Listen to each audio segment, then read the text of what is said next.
Welcome to the Ways of Joy podcast. I'm your host, Brenda Winkle. I'm a mindset empowerment coach and an energy healer.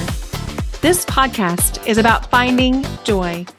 It will also be about inspiring people who have built joy-filled lives. You'll hear more about how to find joy through the day, the weeks, the months, and years of your life, and learn about how to spread joy. You'll also hear powerful stories that don't sound joyful at the beginning, but where joy was found.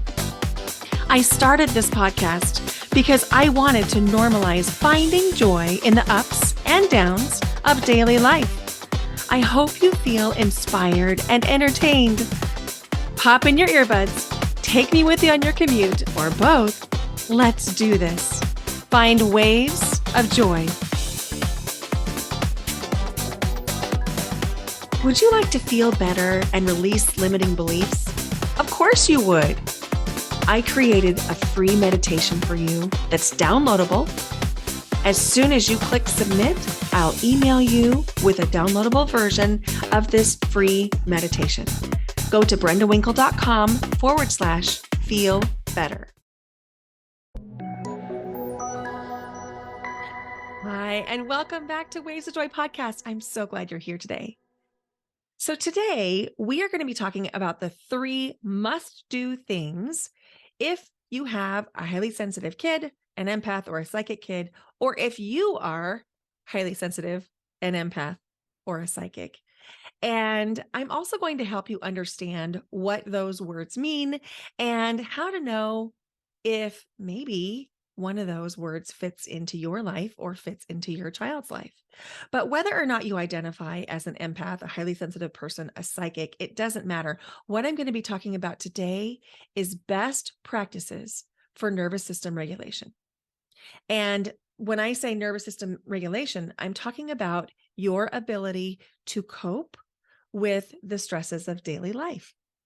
And so whether or not you identify as a psychic, an empath, a highly intuitive person, a highly sensitive person, these 3 things that I'm going to tell you today are going to be a game changer for you. And if you teach your kids, they'll be a game changer for your kids too. So before I tell you the 3 things that you must be doing if you are a human to really help take care of your nervous system, let's talk about what an empath is, what a highly sensitive person is, and what a psychic is, and just kind of unpack those terms just a little bit. So first of all, I will tell you that for many people, the word psychic feels a certain way. It conjures images of someone with a crystal ball. And oftentimes we discount the knowledge of a psychic. Think about how many movies that you've watched where there's like a fortune teller machine, and then, some fortune comes out in the form of a paper, and then the hijinks ensue after that. This is not what we're talking about.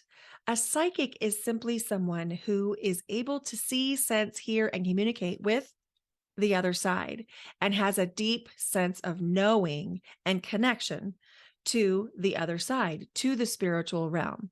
And when I say the other side, I'm meaning a lot of different things. I could be talking about people, departed loved ones on the other side. That's one element. Sometimes we talk about angels being on the other side, spirits, spirit guides, and source. And I use the word source in this conversation, although when I'm working with a client in Theta Healing, I use the word creator. You might use the word universe, God, nature, Mother Nature, whatever word you feel comfortable with. Pretend I'm saying that word right now, because the word is not what's important. What's important is the energetic. So when we're talking about talking to the other side, we're talking about any of these components: a departed loved one, source, angels, spirits, spirit guides, and the energetics of other humans as well. I want to talk to you about highly sensitive people and empaths. So let's talk about what a highly sensitive person is. A highly sensitive person would be somebody who has really big feelings and big reactions to those feelings. In children, it can look like tantrums. It can look like fits. In teenagers, let me do teenagers first. In teenagers, it can look like shutting down. It can look like storming out, sassing, um, and then just kind of closing down. And in adults, it can look like a need to withdraw. It can look like outbursts. It can even look like anxiety and depression. Now, let me be clear, not all anxiety or depression is related to being highly sensitive.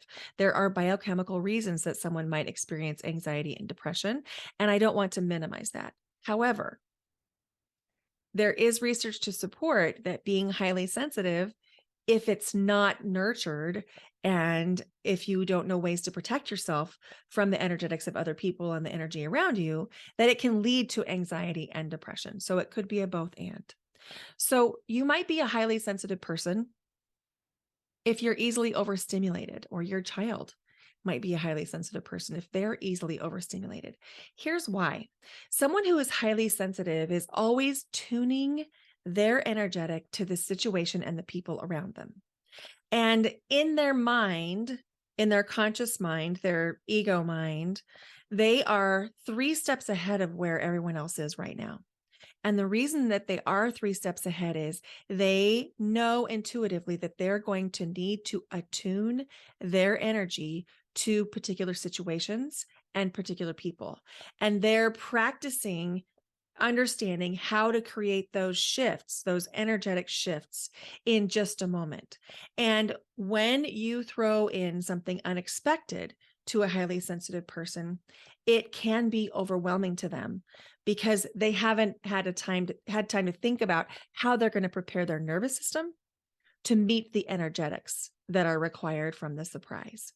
So if you've ever thrown a birthday party for a child and had them burst into tears, this is an example of when that happens. Or if you've ever thrown well, I guess the same thing could be true for an adult, couldn't it? Those people who cry when you throw them a birthday party, it's that feeling of overwhelm. It's not even that you're upset with the thing, it's just you don't know what to do with those feelings. And so if somebody's overstimulated and they're a child, it can look like acting out, talking back, throwing fits, needing to sleep, completely shutting down, sitting in a corner. It might also look like needing to cocoon in a blanket or put a hoodie up on a coat. In adults, it looks very similar. So in adults who are overstimulated, who are trying to soothe themselves, it looks like curling up in a blanket. It might look like going to bed. It looks like being surrounded by pillows or soft things, or just needing to take a time out, needing to close your eyes, needing to go to sleep and actually sleep away the overstimulation. And there's biochemical reasons why sleep is actually healing for an overstimulation.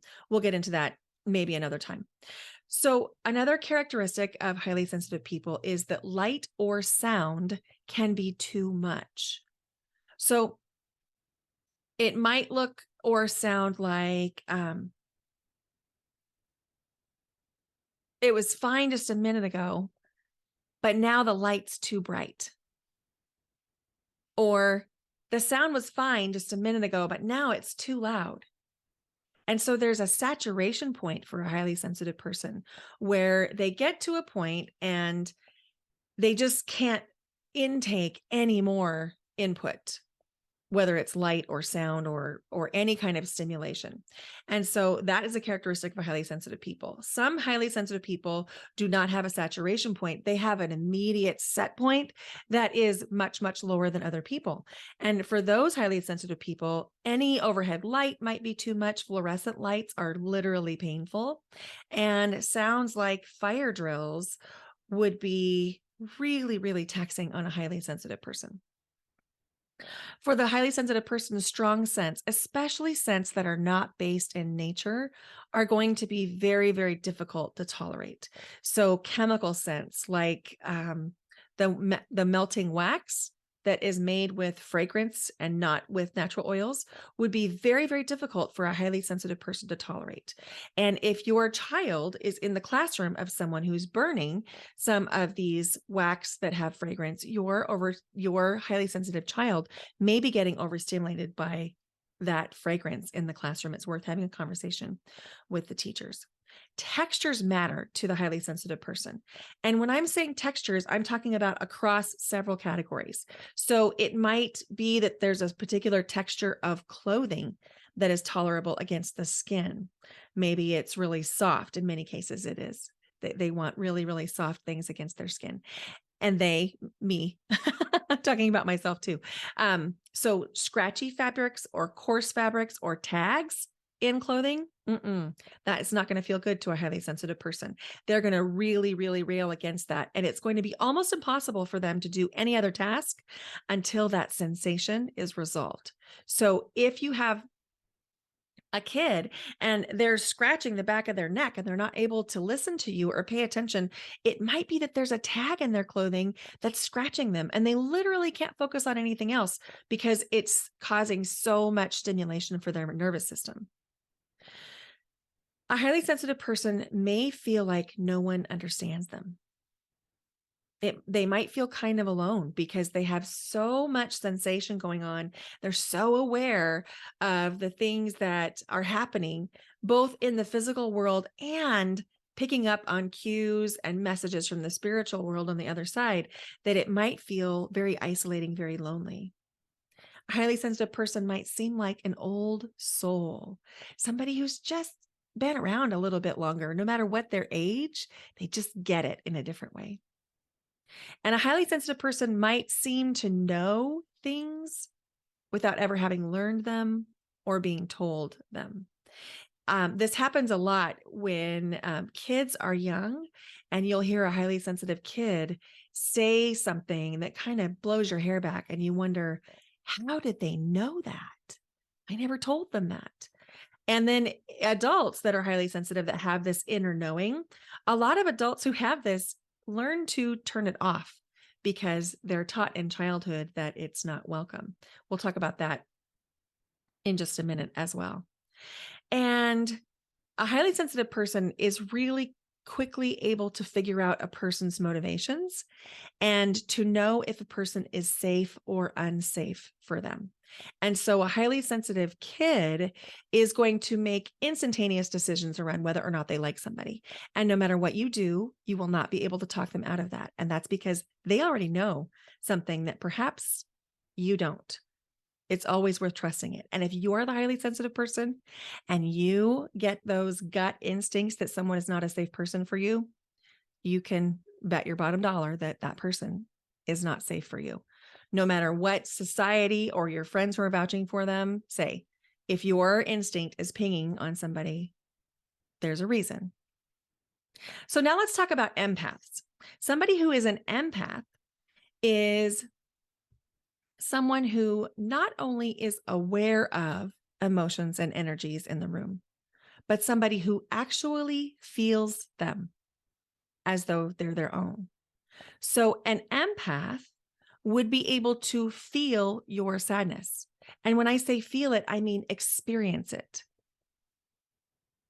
I am so highly empathic that not only will I feel your emotions, but I will feel your physical symptoms if I'm not protected in my energy.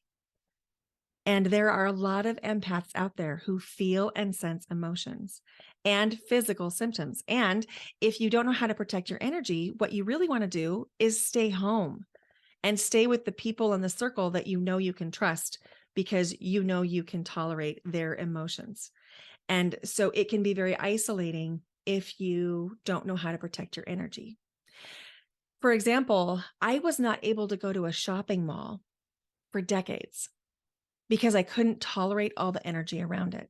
And then when I began to study Reiki in 2015, I learned how to protect my energy. And I was able to go to shopping malls and go to large events. And I had really struggled to do that prior to that time. It made me physically sick. I would have headaches and stomach aches just from being in the mall for 20 minutes because I just couldn't handle the energy and all of the information coming to me. So now that we've kind of unpacked and talked about the differences in the words between a psychic, a highly sensitive person, and an empath, let's talk about the three things that you need to be doing, whether or not you are psychic, highly sensitive, empathic, or if your kids are highly sensitive, psychic, or empaths. And I said empathic. I just want to clarify, you can be empathic and not be an empath, because the word empathy means putting yourself in someone else's shoes. So I want to really tease out the nuances here, that an empath is not only aware of the feelings, but is feeling them, experiencing them. And so sometimes we hear people misuse that word, which doesn't matter to anybody except for the empath. But if you've got a family member, or if you are an empath, then it does really matter.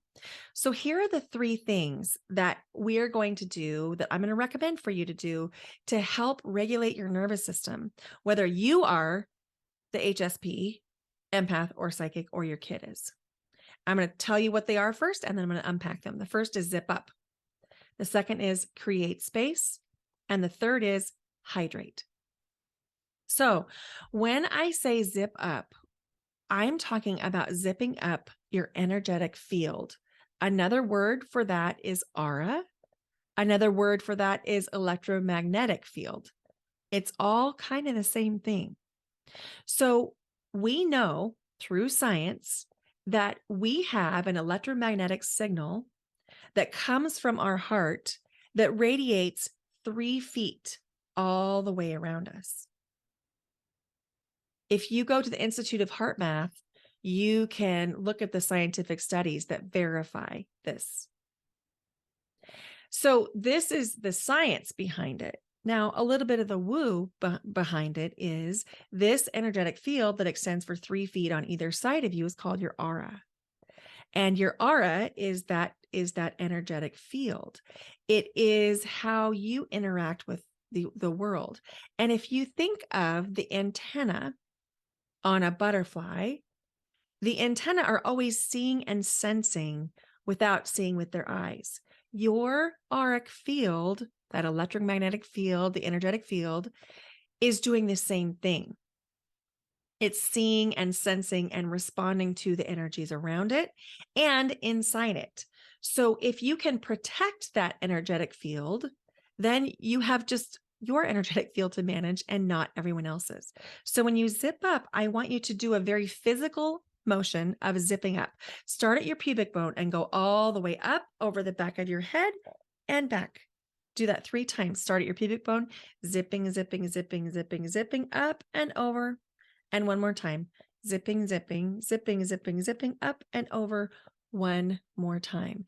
Zipping up is going to change the world for you and your child, if your child is highly sensitive or empathic, because all of a sudden, the only thing they have to navigate is their own experience. It's like a breath of relief because, I don't have to hold or respond to everybody else's feelings. So if the zipping up visualization doesn't resonate with you, I'm going to teach you one more. It's called bubble up. It's the same mechanism, but a slightly different way of getting there. So I want you to imagine that you have a bubble wand in your hand and you're going to blow a bubble up that's going to completely envelop you and your body. And so you're just going to close your eyes. Don't do this if you're driving. Do this when you're not driving. You're going to close your eyes and blow up the bubble and watch as this bright light white bubble completely envelops your body. So we'll just begin to blow up that bubble. Here we go.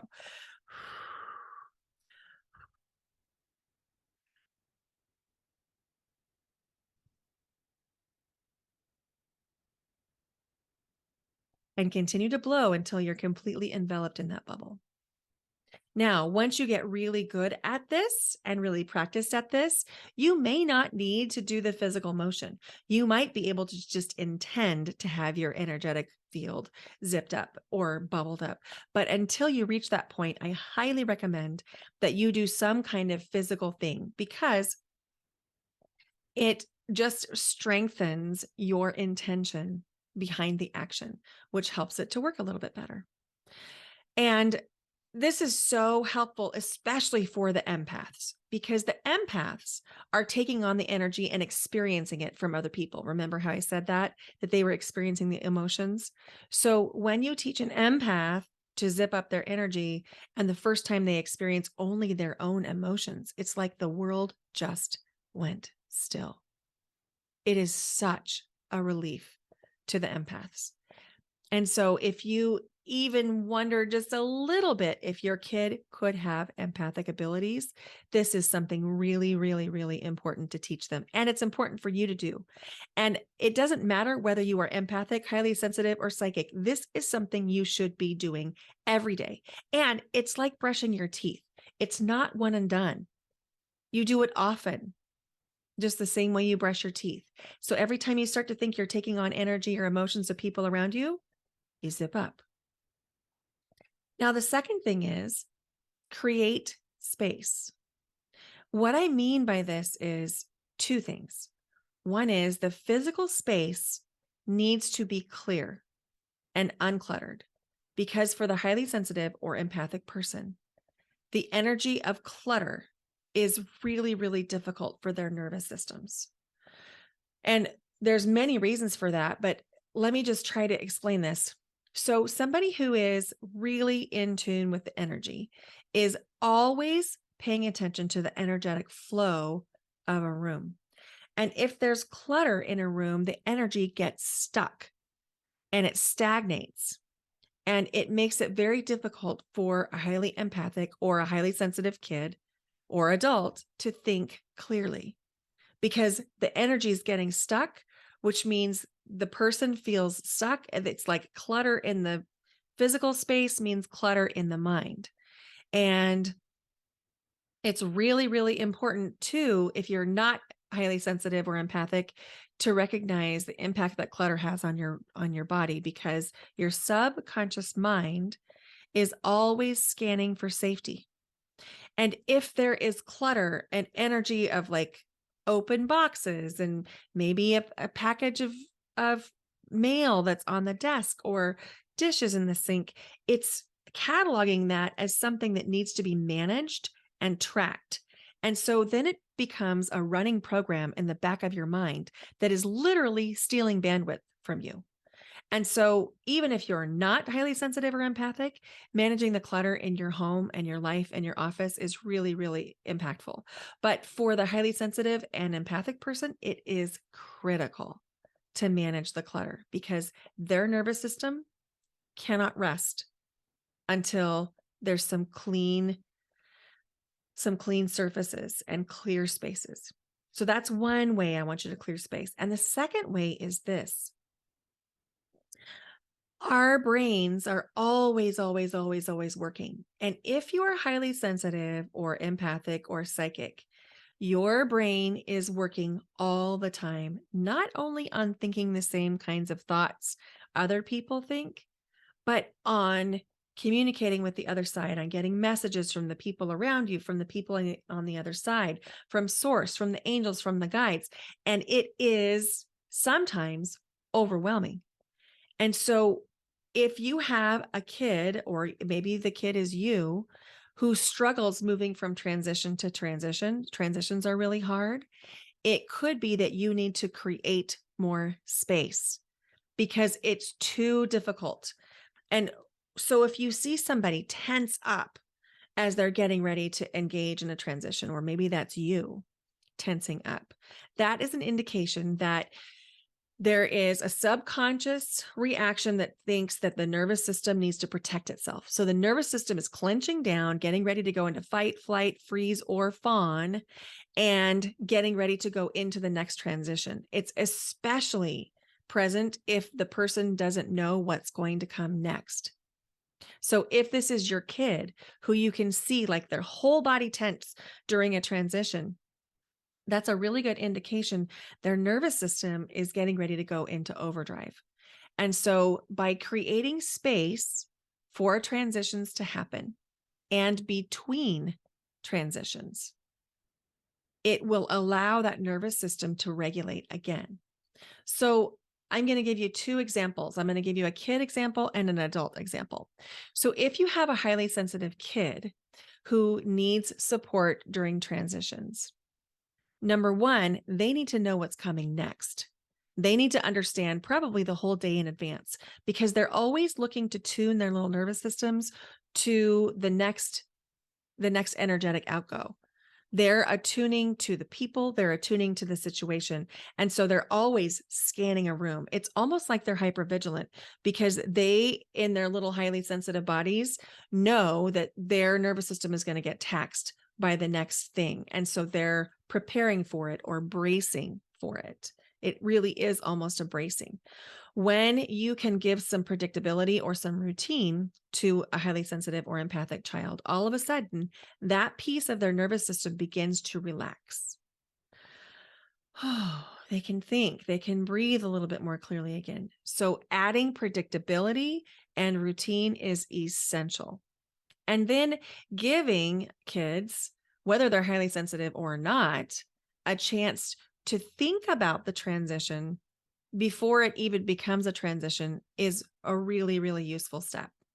So it looks like you might give a 5-minute transition alert. So you might say, in 5 minutes, we're going to begin cleaning up, and then we're going to go have lunch. You give them 5 minutes to even think about the transition before you even do it. So let me say that again. I'm going to give you 5 minutes. We'll have 5 more minutes, and then we need to begin to clean up, and then we'll have lunch. And so then very often you'll be surprised to hear the kid echo back, okay, 5 minutes, then clean up, then lunch. And if they say no, it's worth asking why. Why are you saying no? And sometimes the reasons will surprise you. Sometimes the reasons will be, I don't need 5 minutes. I'm ready to go now. And sometimes it might be that they need to do something else, like go to the bathroom. And so it's always worth asking why they're saying no, because it's true that sometimes someone might say no just to be defiant, but it's not as common as people think. There's usually a really good reason for the kid to say no.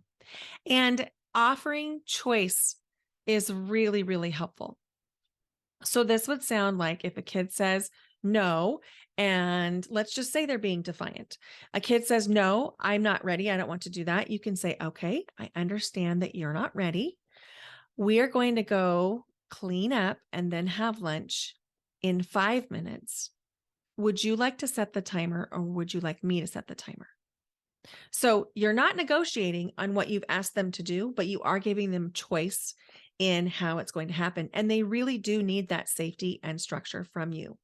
It might feel in your mind that you're being harsh on them, but they need the structure. They need you to stick to your guns, unless, of course, it's like, I need to use the bathroom between or something like that. But they really do need you to do what you say you're going to do. You are not doing a highly sensitive kid any favors if you back down and if you give in to their demands and to their emotional outbursts. You're teaching them that they're not safe with you. They're always scanning for safety. They're scanning for structure, and they need to know that you are structured enough and strong enough to handle and create that safety for them. So I'm not telling you not to tell your kids no. I want to be clear on that. With the choice is not about whether or not the thing that's going to happen is going to happen. It's how it's implemented. So you can think about how that might work for you. And I welcome any questions. Now, let's talk about adults. How we can build in space for ourselves is by creating space, literal space, in the sense of time between our schedule. So it used to be that if I had an appointment at 9, from 9 to 10, in my mind, for some reason, I thought it was okay to set an appointment for 10 o'clock because it went from 9 to 10.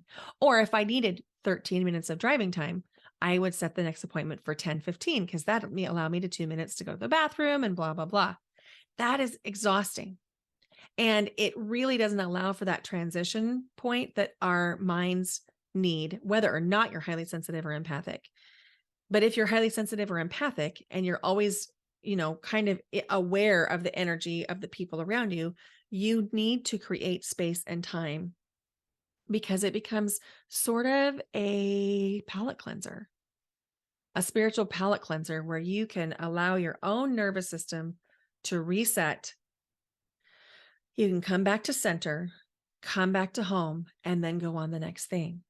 So when I'm saying create space and time, I mean create 15 to 30 minutes of space between each thing that you're doing, if you can. And if you can't, then try to create space on the bookends of your day where you have like things that don't require you to have a cognitive response or an energetic response, where you can just kind of rest in. And the third thing I want to tell you is about hydration. We are more than 70% water in our bodies. And we know that water conducts electricity, and we are energetic beings. And if you are psychic or highly empathic or an empath or highly sensitive person, you are going through and generating and throwing off much more energy than the average person, which means you need more water. So the number one thing that I see happen with people who are empaths or highly sensitive people or psychics that really supercharges their lives is to drink more water. And then the coaching hat on, make sure that you're using the bathroom every single time you have to go. And I talk about that in a lot of different podcast episodes, but I'm just going to say that something magical happens when you begin to tend to your own alignment by listening to your own body and going to the bathroom when you have to go. So do that without exception. Okay, so to recap, we've talked about psychics, we've talked about highly sensitive people, we've talked about empaths, and we've talked about the three things that you can be doing to really support yourself or your kid if they fall into any of these kinds of ability groups. And we've talked about the three things that you should be doing to create more support, which are zip up, create space, and hydrate. So I have three things that are on my heart that I want to share with you. The first is, it is really on my heart to support adults and children who are empaths, highly sensitive, and psychic. And the place that I want to start is to support the moms of highly sensitive, empathic, and psychic kids. And I don't have anything ready to go right now. I'm in an information gathering stage. And if you have a kid who you even think might be highly sensitive, empathic, or psychic, I want to talk to you in a free call. And I just have some questions for you about what it's been like, where it's easy, where things get challenging. And I really just want to listen to what is happening for you to know how best to help. So that's the first thing. And I'll put a link in the show notes to be able to set up a call at your convenience. Just click the link and sign up for a time. And I will, I'll have that link open as long as I'm still accepting information. And then once I get to a certain point, I'll have a saturation of information and I'll take the link down. So click on the link if that's something that appeals to you right now, and make sure you get in while this is still happening, because it won't last forever. Then there's two other things that I want to talk to you about. So I work with people who are empathic. I work with empaths, highly sensitive people, people pleasers, people who have put themselves on the back burner, and people who have experienced high levels of trauma. And I have two offerings for those people. The first is a container called Yes Academy, which is a 3-month coaching program and course. It happens in 2 parts.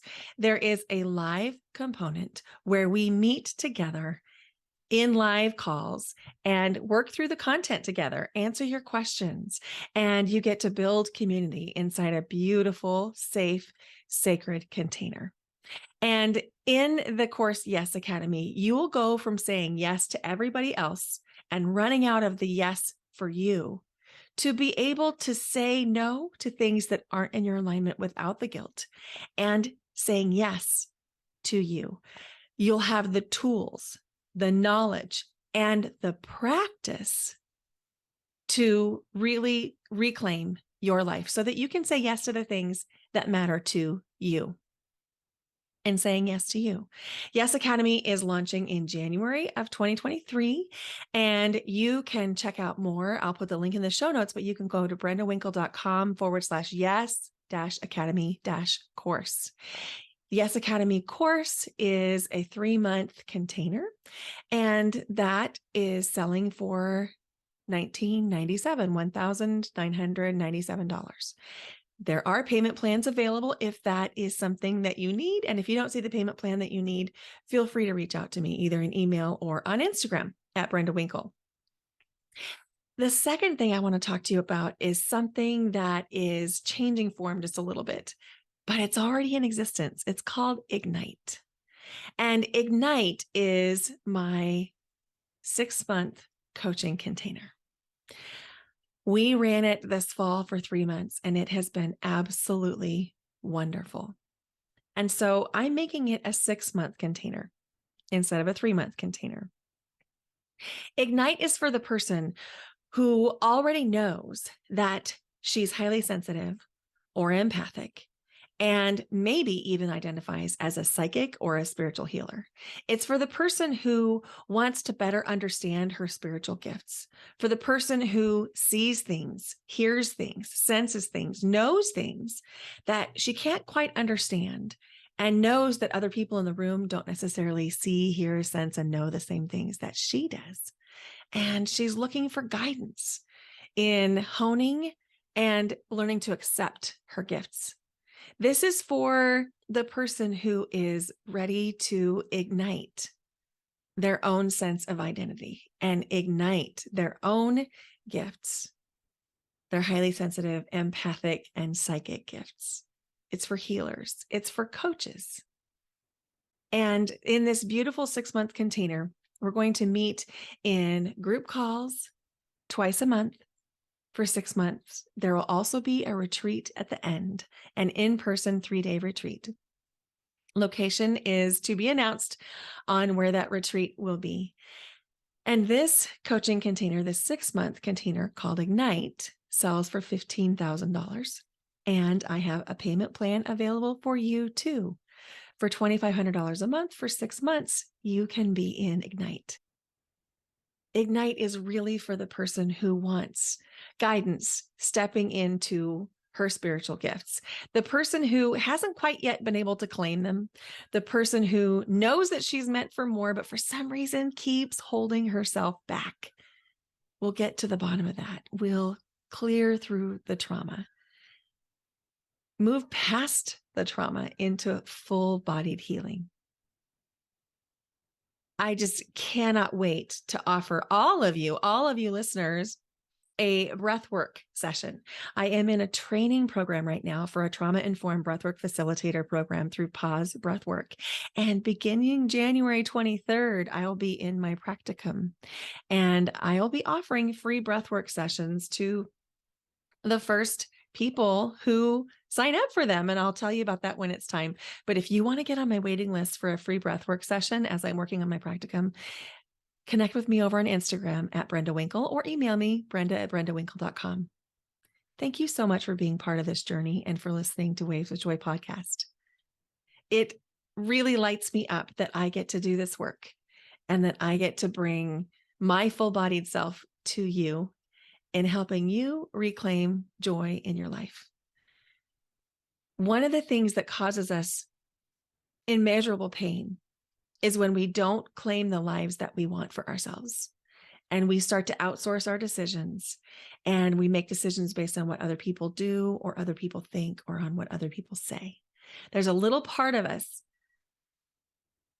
that feels so much pain when we do that. And I view my role as kind of a shepherd to lead you out of that into stepping into your own light, into your own purpose, into your own life. If you think this episode would be helpful to someone that you know and love, would you please consider sharing it? Send them a text with a link, or send them an email, or share it on social media. Tag me on social media and I'll put it in my stories, because I just know that there are a lot of people out there who know that they are highly sensitive, an empath, or a psychic, and they need a little help and support. And that is my intention for 2023, to step into that role of offering support. I have one last request. Could you please leave a rating and review wherever you're listening to this podcast? Because the more ratings and reviews a podcast has, the more likely it is to end up in the feed of someone who really needs it. Thank you so much for being part of this journey. And thank you for listening to the 50th episode of the Waves of Joy podcast. Bye for now. Until next time.